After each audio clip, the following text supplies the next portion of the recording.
लोकसभा में 2/3 बहुमत का आंकड़ा और इस आंकड़े तक पहुंचने की एनडीए की कोशिशें इस वक्त सियासी चर्चा का बड़ा मुद्दा बनी हुई है।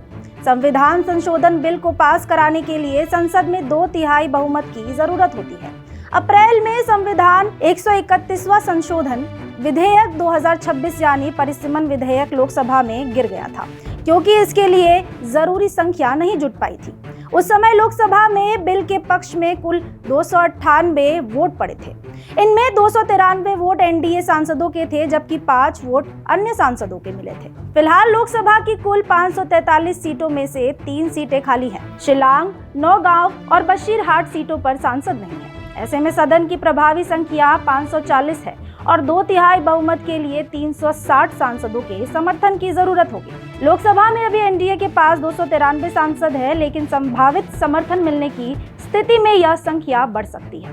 जानकारी के मुताबिक टीएमसी के 20 बागी सांसदों ने एनसीपीआई में विलय कर लिया है और उन्होंने एनडीए को समर्थन देने की बात कही है। इससे एनडीए का आंकड़ा 313 तक पहुंच सकता है। इसके अलावा उद्धव ठाकरे गुट के 6 सांसदों के भी एनडीए के साथ आने की चर्चा है। अगर ऐसा होता है तो एनडीए की संख्या बढ़कर 319 हो जाती है। इसके बाद तमिलनाडु की राजनीति का गणित भी अहम हो जाता है। अगर डीएमके के 22 सांसद एनडीए को समर्थन देते हैं तो यह आंकड़ा 341 तक पहुंच सकता है। अप्रैल में संविधान संशोधन बिल पर हुई वोटिंग में एनडीए को 298 सांसदों का समर्थन मिला था, जिसमें 5 अतिरिक्त वोट भी शामिल थे। अगर वही समर्थन दोबारा मिलता है तो एनडीए की संभावित संख्या 346 तक पहुंच सकती है। यानी 2/3 बहुमत के लिए जरूरी 360 के आंकड़ों से एनडीए अभी 14 वोट दूर रह सकता है। अब बात राज्यसभा की करें तो यहाँ भी बहुमत का गणित महत्वपूर्ण है। राज्यसभा में फिलहाल 242 सांसद है। 2/3 बहुमत के लिए 164 सांसदों के समर्थन की जरूरत होती है। राज्यसभा में एनडीए के पास 148 सांसद है।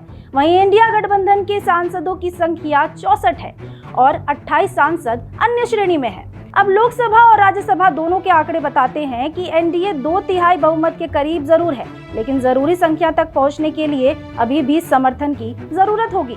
अब नजर इस बात पर है कि आने वाले समय में राजनीतिक समीकरण किस तरह बदलते हैं और क्या एनडीए संविधान संशोधन जैसे बड़े फैसलों के लिए जरूरी आंकड़ा जुटा पाता है या नहीं। फिलहाल इस जानकारी में इतना ही। ऐसी तमाम खबरों के लिए देखते रहिए भारत एक्सप्रेस।